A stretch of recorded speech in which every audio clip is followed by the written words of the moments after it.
주일 예배를 하나님 앞에 드리도록 하겠습니다.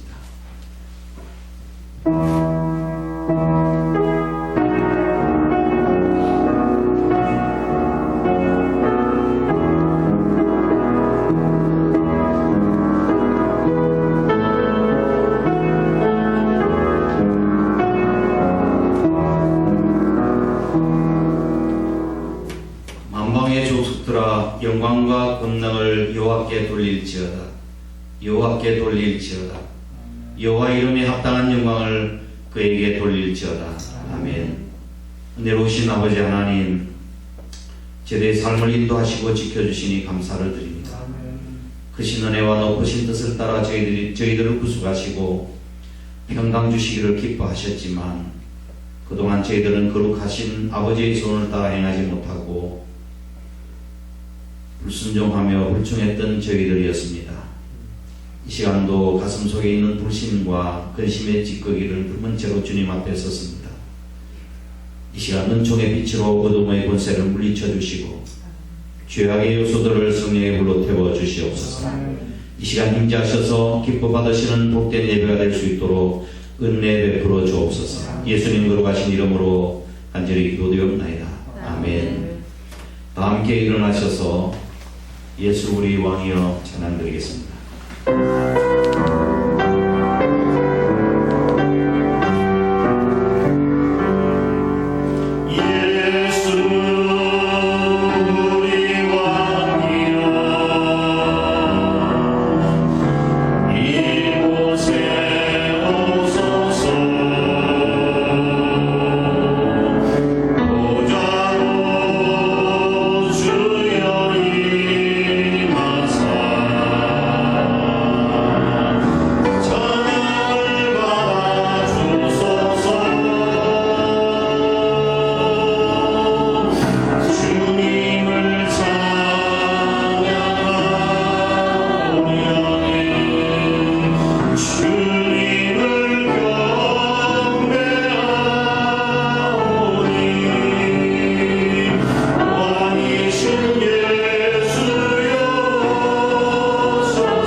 전능하사 천지를 만드신 하나님 아버지를 내가 믿사오며 그 외아들 우리 주 예수 그리스도를 믿사오니 이는 성령으로 잉태하사 동정녀 마리아에게 나시고 본디오 빌라도에게 고난을 받으사 십자가에 못 박혀 죽으시고 장사한 뒤 사흘 만에 죽은 자 가운데서 다시 살아나시며 하늘에 오르사 전능하신 하나님 우편에 앉아 계시다가 저리로서 산 자와 죽은 자를 심판하러 오시리라.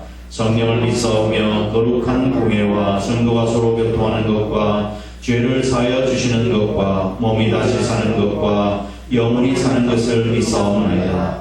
아멘. 다 함께 앉으셔서 269장 찬양드리겠습니다.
방패되시는 하나님 아버지, 한 주간 주님의 사랑과 인도하심으로 지켜주셔서 이렇게 저희 한사랑교회 중직이 모여 영상 예배를 드립니다.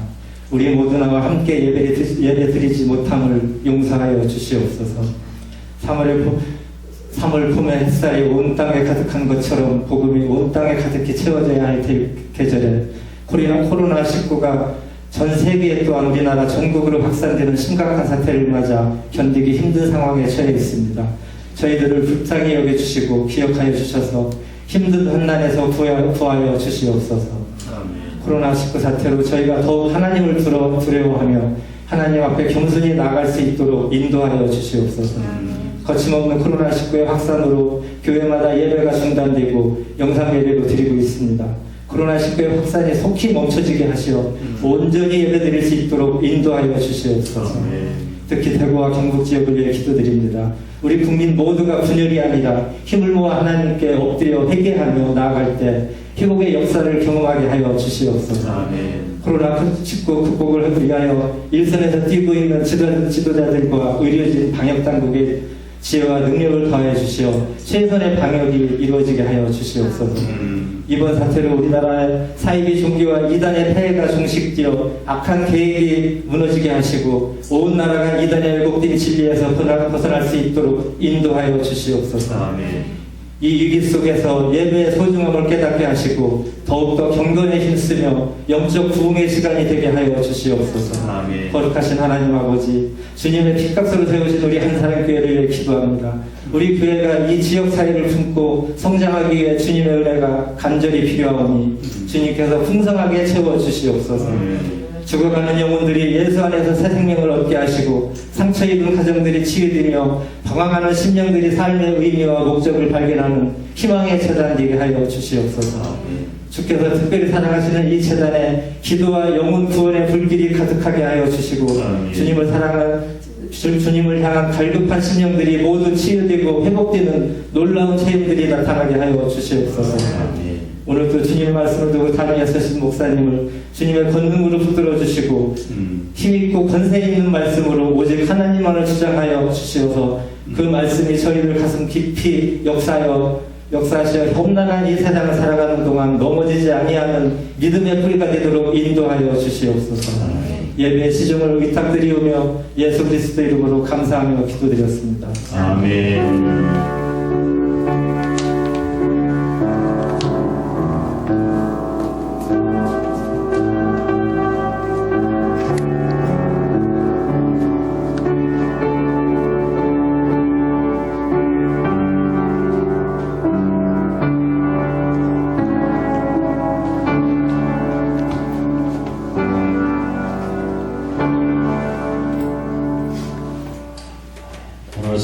말씀은 신약성경 누가복음 10장 25절 37절 말씀입니다. 누가복음 10장 25절 37절 제가 봉독하겠습니다. 어떤 율법 교사가 일어나 예수를 시험하여 이르되 선생님 내가 무엇을 하여야 영생을 얻으리이까? 예수께서 이르시되 율법에 무엇이라 기록되었으며 내가 어떻게 읽느냐? 대답하여 이르되 내 마음을 다하며 목숨을 다하며 힘을 다하며 뜻을 다하여 주 너희 하나님을 사랑하고 또한 내 이웃을 내 자신같이 사랑하라 하였나이다. 예수께서 이르시되 네 대답이 옳도다. 이를 행하라. 그러면 살리라 하시니 그 사람이 자기를 옳게 보이려고 예수께 여짜오되 그러면 내 이웃이 누구니이까? 예수께서 대답하여 이르시되 어떤 사람이 예루살렘에서 여리고로 내려가다가 강도를 만나매 강도들이 그 옷을 벗기고 때려 그의 죽은 것을 버리고 갔더라. 마침 한 제사장이 그 길로 내려가다가 그를 보고 피하여 지나가고 또 이와 같이 한 레위인도 그곳에 이르러 그를 보고 피하여 지나가되 어떤 사마리아 사람은 여행하는 중 거기 이르러 그를 보고 불쌍히 여겨 가까이 가서 기름과 포도주를 그 상처에 붓고 싸매고 자기 짐승에 태워 주막으로 데리고 가서 돌보아 주니라. 그 이튿날 그가 주막 주인에게 데나리온 2를 내어주며 이르되 이 사람을 돌보아 주라. 비용이 더 들면 내가 돌아올 때 갚으리라 하였으니 네 생각에는 이 세 사람 중에 누가 강도 만난 자의 이웃이 되겠느냐? 이르되 자비를 베푼 자니이다. 예수께서 이르시되 가서 너도 이와 같이 하라 하시니라. 아멘. 바로 말씀을 전하도록 하겠습니다. 낙도에 사는 어린이가 서울의 청와대와 어떤 기관에 초청을 받았을 때 그 설렘과 그런 감격으로 가득 찬 것처럼 시편 기자는 시편 122편에서 여호와의 집에 올라가자고 말해 그 말만 들어도 이미 그의 발은 예루살렘 성전 안에 있는 것 같은 기쁨을 노래했는데, 지금 우리는 하나님 전에서 대면하여 예배를 드리지 못하고 집에서 비대면 예배를 드리는 것이 너무 마음이 아픕니다. 그러나 우리가 이 시간 하나님 앞에 서 있다고 하는 생각으로 신령과 진정으로 예배를 드렸으면 좋겠습니다. 사랑 우리 한 사람 가족들에게 주의 평강을 전합니다. 할렐루야. 2명의 기독교인이 우연히 한 좌석에 앉아서 기차 여행을 하고 있었습니다. 한 사람이 점심때가 되어서 가방에서 도시락을 꺼내어서 이제 샌드위치와 우유를 내놓고 거룩하게 기도를 하고 식사를 시작했습니다. 근데 옆에 있는 한 사람은 미처 점심 식사를 준비하지 못하고 온 거예요. 옆에 있는 사람이 샌드위치 우유를 먹는 모습을 보고 애써 태연하면서 태연히 먼 산을 보고 있다가 가끔 눈초리를 봐가면서 먹는 모습을 보았는데 얼마나 배가 고팠겠습니까? 근데 이 옆에 있는 사람이 샌드위치 하나를 먹더니 또다시 가방에서 또 다른 두 번째 샌드위치를 꺼내서 먹기 시작하는 거예요. 너무 배가 고픈 가운데라 또 더 이상 참을 수가 없어서 입을 열어서 이렇게 이야기를 했습니다. 저는요 최근에 하나님의 말씀을 읽다가 말씀을 통해서 큰 은혜를 받은 적이 있습니다. 예, 그래요? 무슨 말씀이에요? 그렇게 물었습니다. 그때 그 사람이 혹시 내 이웃을 내 몸같이 사랑하는 말씀을 아십니까? 라고 물었습니다. 그랬더니 그 사람이 예, 참 좋은 말씀이죠. 저도 오늘 아침에 말씀을 읽다가 큰 감동을 받은 말씀이 있습니다. 그래요? 당신은 어떤 감동을 받았습니까? 했더니 내 이웃의 것을 탐내지 말라 하는 것입니다. 예수님이라면 어떻게 하셨을까? 이것이 오늘 설교의 주제입니다. 예수님이라면 어떻게 하셨을까? 저는 요즘 무겁게 다가오는 고민 한 가지가 있습니다. 도대체 신앙생활이 뭔가? 나의 삶 속에서 정말 하나님이 기뻐하시는 삶은 어떤 것인가? 그리스도인의 삶은 도대체 어떤 것인가? 오늘 저와 여러분이 이 문제를 가지고 함께 고민해 보았으면 좋겠습니다. 오늘 본 말씀은 율법사와 예수님과의 대화의 내용인데, 율법사가 예수님에게 두 가지 질문을 드리고 예수님께서 대답하신 내용으로 본 말씀이 구성이 되어 있습니다. 그 첫 번째 질문이 율법사가 선생님 내가 어떻게 하여야 영생을 얻을 수 있겠습니까? 라고 하는 질문이었습니다. 25절에 나타난 말씀이죠. 선생님 내가 무엇을 하여야 영생을 얻을 수 있습니까? 이 질문은 정말 난해하면서도 포괄적인 질문이었습니다. 한번 여러분 한번 해보실까요? 어떻게 하면 영생을 얻을 수 있습니까? 어떻게 하면 영생을 얻을 수 있습니까? 따라하지 말고 답을 이야기를 하세요. 하나님 말씀대로 사는 됩니다. 하나님 말씀대로 살면 됩니까? 우리가 죄를 회개하고 돌이켜 예수님을 믿으면 구원받습니다. 영생을 얻을 수 있습니까? 믿습니까? 예, 그렇습니다. 그런데 이런 모범적인 답안 말고도 또 답안 가지고 충분하지 않습니다. 어떻게 하면 영생을 얻을 수 있겠습니까? 라고 하는 이 질문은 그 이상의 것이에요. 당시 유대인들에게는 율법과 계명과 장로들의 유전과 또한 전통들 수많은 것들이 있었기 때문에 어떻게 하면 영생을 얻을 수 있을 것인가 하는 이런 질문은 대답하기 참 어려운 질문이었어요. 그래서 오늘 본 말씀을 보면은 율법사가 뭐 하기 위해서 질문을 던진 거예요? 그렇죠. 시험하기 위해서 던진 질문이었습니다. 이 질문에 대해서 예수님께서는 직접적으로 대답하지 아니하시고 되물으셨습니다. 이것이 주님의 대화의 기술이 있죠. 되물으셨는데 26절 율법에 무엇이라고 기록되어 있으며 네가 어떻게 읽느냐라고 물으셨습니다. 이 말씀은 내가 율법을 어떻게 이해하고 해석하고 있느냐 그 물으시는 거예요. 그때 율법사가 이르기를 27절 내 마음을 다하며 목숨을 다하며 힘을 다하며 뜻을 다하여 주 너희 하나님을 사랑하며 또한 내 이웃을 내 몸같이 사랑하라 하였나이다. 예수님께서 내 대답이 옳도다 이를 행하라 그리하면 살리라 말씀하셨습니다. 이 율법사는 율법에 대한 그런 이해와 또한 지식 면에서는 모자란 것이 없는 사람이었습니다. 정확하게 대답을 했습니다. 그러나 주님께서 그에게 행함을 요구하신 것은 그가 율법을 알면서도 행하지 아니하는 율법사의 위선을 지적하신 것입니다. 예수님의 말씀에 할 말이 없었던 율법사는 말꼬리를 돌려서 슬쩍 자기를 드러내 보이려고 두 번째 질문을 예수님께 드립니다. 어떤 질문이에요? 내 이웃이 그러면 누굽니까? 라고 물었습니다. 이때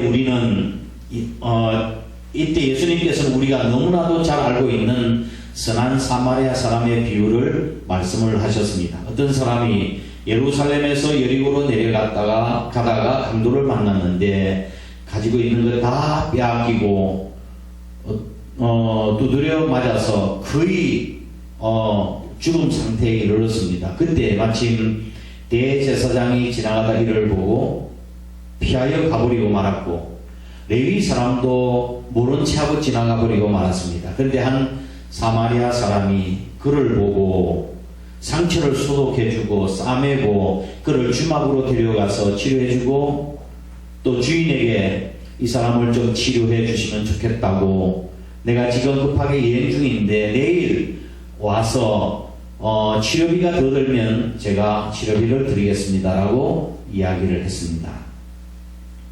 제사장과 레위인은 그 당시에 종교 지도자들이었습니다. 하나님을 알고 잘 믿는다고 하는 사람들이었습니다. 그들은 거룩한 채 했지만 실제로는 위선자들이었던 거예요.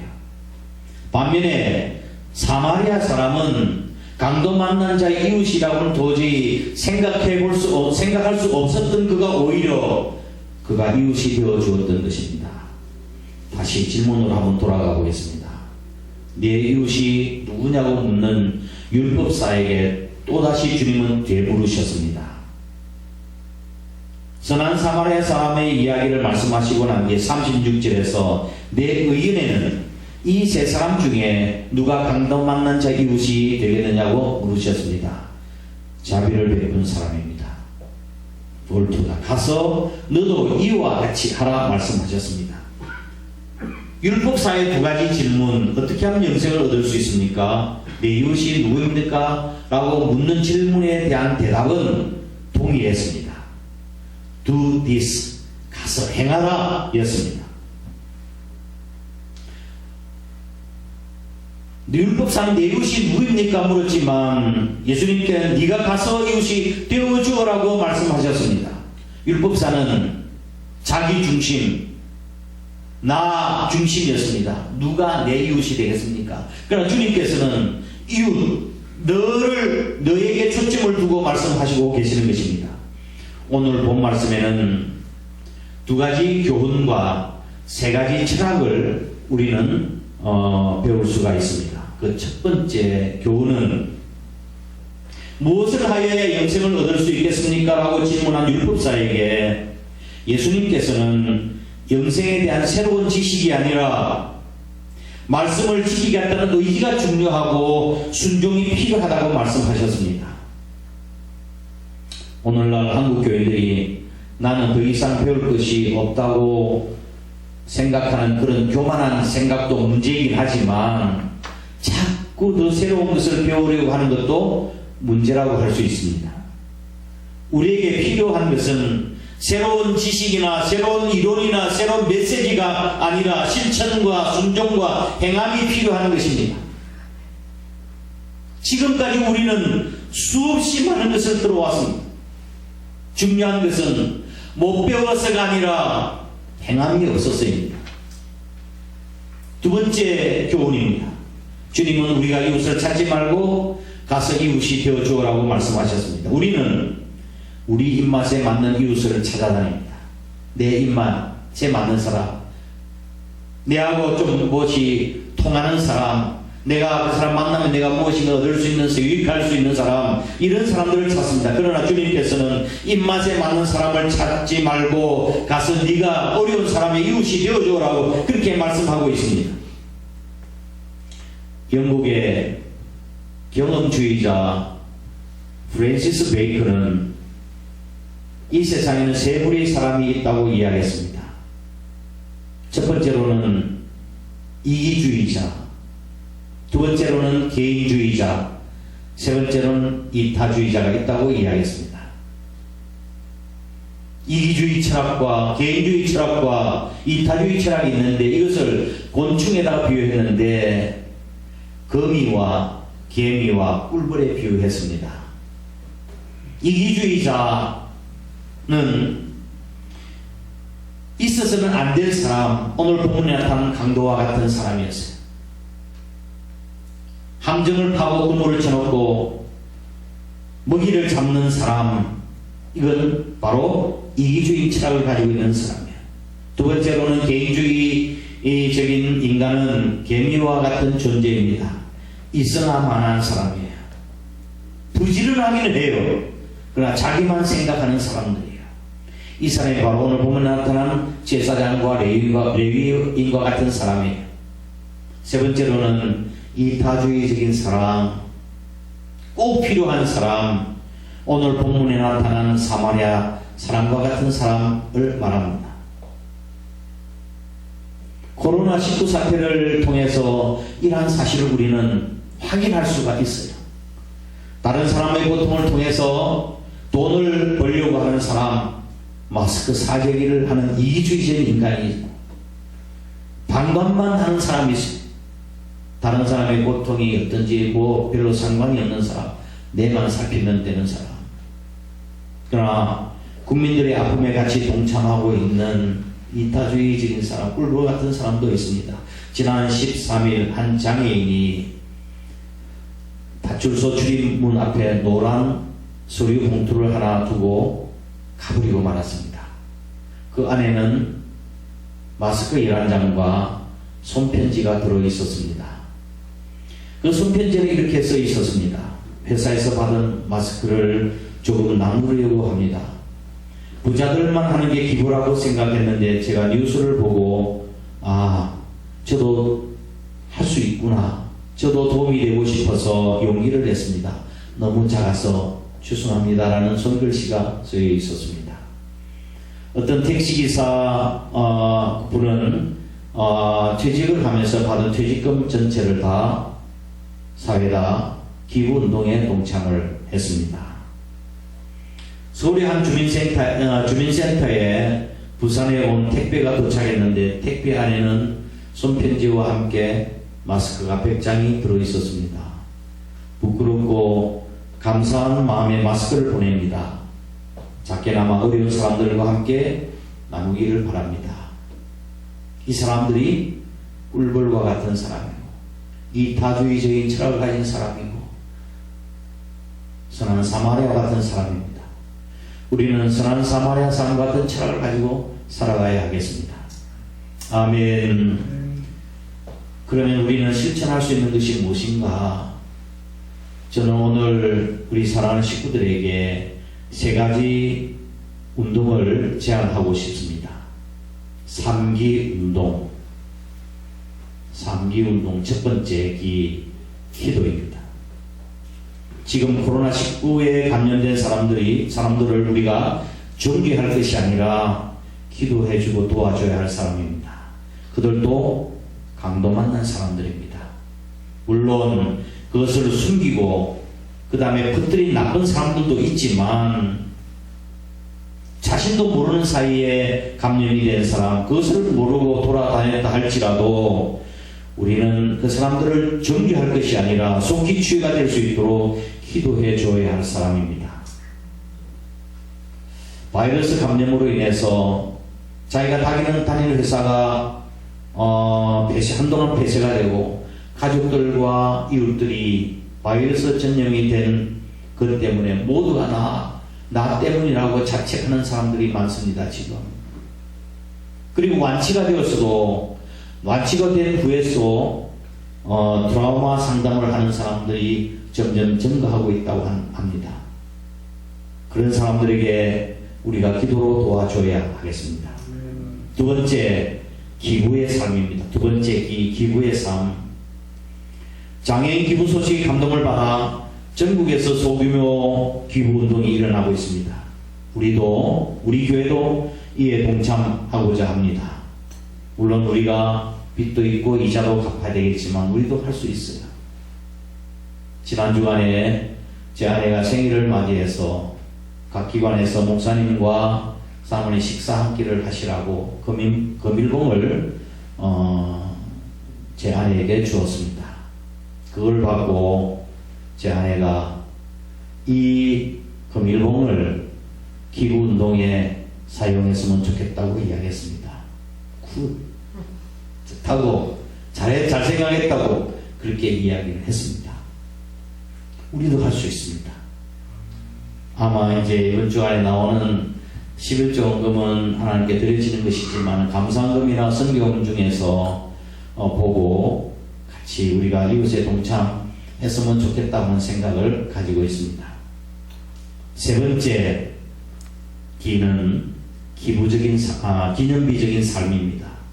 기념비적인 삶.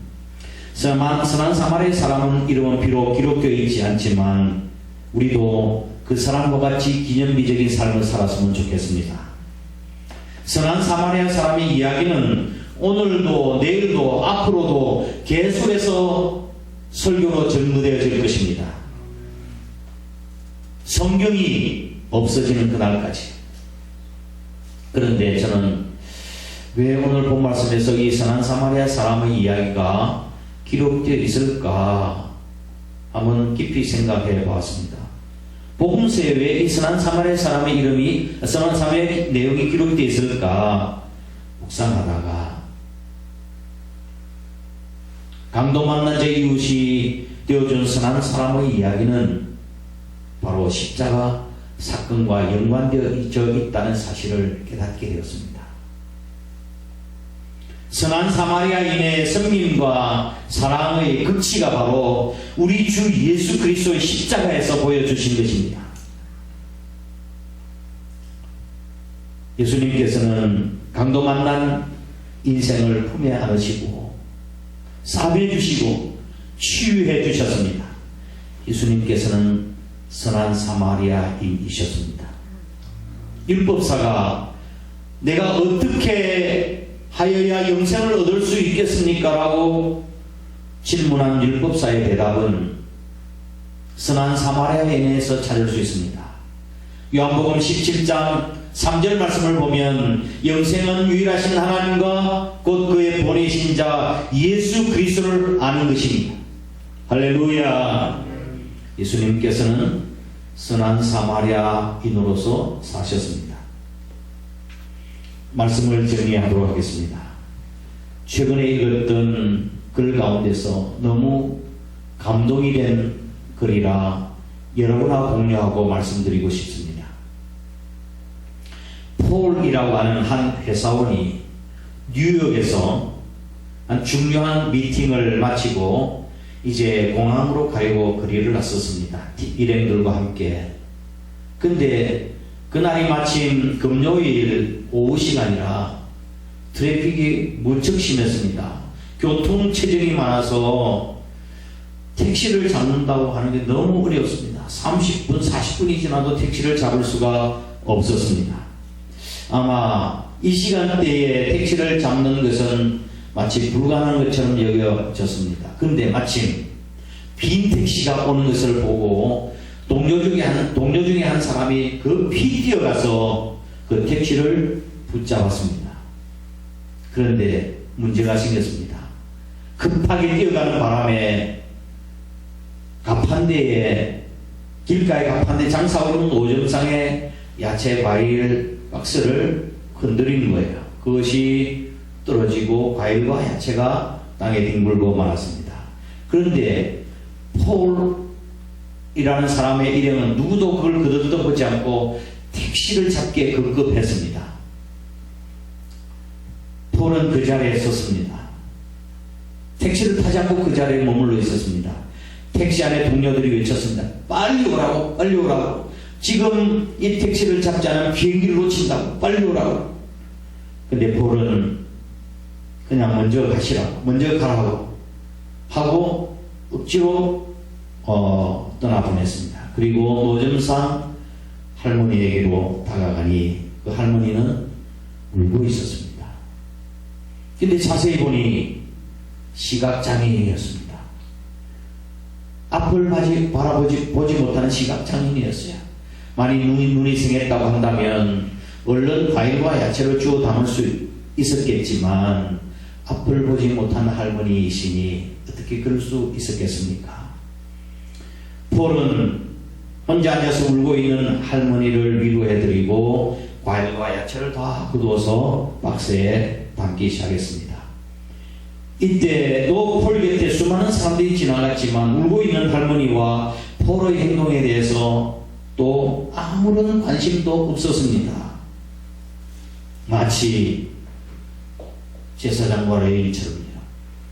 폴은 야채와 과일을 다 정리한 다음에 지갑에서 돈을 꺼내서 할머니 손에 쥐어주면서 이렇게 이야기했습니다. 할머니, 이 돈이면 손해보시는 것 충분히 해결이 될 것 같습니다. 그랬더니 할머니가 이렇게 젊은이에게 물었습니다. Are you Jesus? 혹시 예수님인가요? 그랬더니 당황한 폴이 아니에요. 저는 예수님이 아니에요. 그렇게 대답했습니다. 그때 할머니가 손소리를 잡아 아니야. 예수님 맞아. 이렇게 이야기했습니다. 그리고 할머니가 이렇게 이야기했습니다. 아까 노점 가판대가 넘어지고 과일과 야채가 땅에 떨어질 때 나를 도와줄 수 있는 분은 예수님밖에 없었어. 그래서 내가 예수님께 이렇게 기도했습니다. Jesus, please come and help me. 주님, 제발 오셔서 나 좀 도와주세요. 라고 그렇게 기도했답니다. 그런데 기도의 응답처럼 당신이 와서 나를 주었으니까 You must be Jesus. 당신이 예수님이 틀림없다고 그렇게 이야기했습니다. 폴은 비행기를 놓치고 집에 가지는 못하고 호텔방에 하루를 더 머무르고 있었지만 한밤중에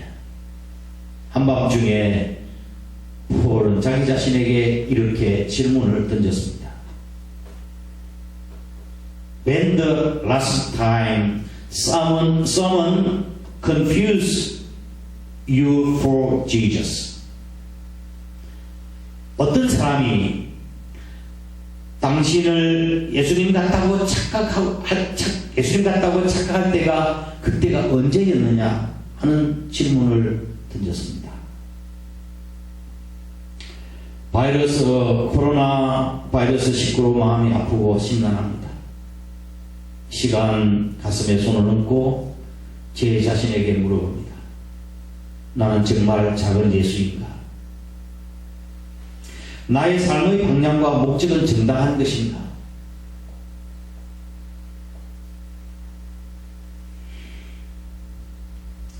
예수님이라면 어떻게 하셨을까 생각해 봅니다. 창고에 가득 찬 마스크를 보면서 원치 않은 어린 아들을 잃어버리고 울부짖고 있는 부모를 보면서 또 힘들고 어려운 소상공인들을 보면서 예수님이라면 어떻게 하셨을까? 이 세상을 아름답게 만드는 것은 돈이나 나의 재능이나 능력이 아니라 우리 모두가 다 작은 예수가 될 때만이 가능합니다. 나의 필요보다 다른 사람의 필요를 먼저 생각하고 기꺼이 양보해 줄 수 있는 마음, 내가 예수님처럼 선한 사마리아처럼 이웃을 사랑할 수만 있다고 한다면, 그리고 내가 예수님처럼 나를 희생하고 다른 사람을 세우고 살려줄 수가 있다고 한다면, 분명 나 한 사람 때문에 우리 교회와 이 세상은 더 아름다워질 것이 분명합니다. 다 함께 일어나셔서 찬양드리겠습니다. 낮엔 해처럼 밤엔 달처럼.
우리 삶의 현장에서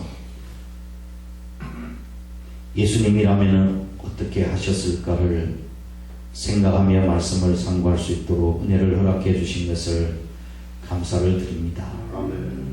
우리가 하나님을 잘 믿고 공경하는 사람들이라고 하면서도 잘못된 인생관과 철학을 가지고 살아가던 저희들, 이기주의와 또한 개인주의를 버리고 이타주의적인 삶을 사셨던 예수님과 선한 사마리아인처럼 저들도 그렇게 살아갈 수 있도록 하나님 복을 허락하여 주옵소서.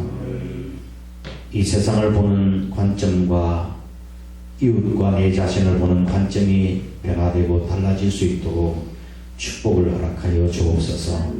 이 시간 우리가 가슴에 손을 얹고 내 자신에게 스스로 묻습니다. 나는 정말 작은 예수인가? 나의 삶의 방향과 목적이 등당한 것인가? 다시 한번 우리 자신들의 모습을 돌아보며 부끄러운 것밖에 없음을 고백드리지 않을 수가 없습니다.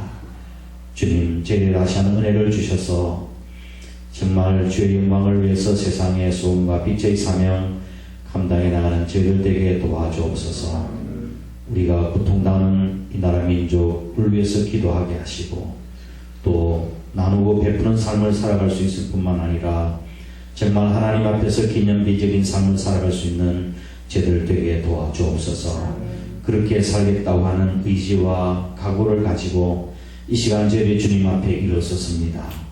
우리의 결단과 결심이 변하지 않도록 하나님 은혜를 베풀어 주옵소서. 저에게 주신 은혜를 따라 각가지 귀한 물질, 수록의 11조와 감사는 예물과 선교 예물, 또 교회 건축원과 1,000번 예물, 귀한 예물도 주님 앞에 올려놓사오니 하나님께서 기뻐 받으시는 거룩한 산재물 되게 하시고 하나님 나라의 창고에 저희들을 위하여 상급으로 쌓여질 수 있도록 축복을 더하여 주옵소서. 드린 손길과 가정과 사업과 자녀들 위해 내가 과연 너희를 복주고 복주며 번성케 하고 번성케 하는 약속의 말씀을 이루어 주시옵소서. 특별히 우리 한 사람의 식구들 지경을 넓혀주시고 근심 없게 하여 주시며 우리 가정과 삶 속에 주의 은혜와 평강이 넘쳐나도록 복을 허락하여 주옵소서. 물질적으로 어려움 나오고 고통당하는 식구들도 있습니다. 하나님 은혜를 베풀어 주셔서 저희들에게도 모자라지 않은 넉넉함을 허락해 주시고 또 기쁜 마음으로 주님 앞에 충성 사명 감당하도록 복을 더하여 주옵소서. 이 나라의 민족을 위해서 기도합니다. 하나님, 속히 이 땅에 내어진 재앙이 아버지 하나님 거두어지는 역사 있게 하시고 바이러스가 종식될 수 있도록 인도하여 주옵소서. 다시 한번 우리의 허물과 잘못을 깨닫고 이 시에 주시는 하나님의 사인인 줄을 알고 돌이키며 주께 돌아가는 은혜가 있도록 복을 허락하여 주옵소서. 주님 다시 오실 때가 시작이 됐고 재난의 시작이 됐다고 성경은 이미 우리에게 말씀하고 계시는데 우리 그리스도인들이 정말 무감각하게 살아가고 있습니다. 하나님, 주님 앞에 설 때 부끄럽지 아니하도록 믿음에 준비하며 살아가도록 복을 더하여 주옵소서. 이 나라 경제가 너무 심히 어렵고 힘듭니다. 세계 경제가 전체가 다 그렇지만 하나님이 도와주셔서 속히 회복될 수 있도록 은혜를 베풀어 주시옵소서. 이 시간 해외에 나가 있는 식구들, 군에 있는 귀한 아들들, 부득에서 출탄 가운데 있는 성도들과 지금 병상에 있는 식구들 어느 곳에 있든지 하나님께서 눈동자같이 지켜 보호 인도하여 주옵소서. 예수님 걸어가신 이름으로 간절히 축복하고 기도되었나이다. 아멘. 이제는 우리 구주 예수 그리스도의 크신 은혜와 하나님 아버지의 극진하신 사랑하심과 성령님의 위로 교통하심이 예수님이시라면 어떻게 하셨을까 생각하며 그것을 나의 삶의 기준으로 삼고 저는 선한 사마리아의 사람처럼 그런 이타주의 철학을 가지고 하나님 영광을 위해서 살아가기로 마음으로 다짐하는 거룩한 주의 백성들과 몸된 교회와 이 나라의 민족 위에 항상 함께 하시옵기를 간절히 축원하옵나이다. 아멘.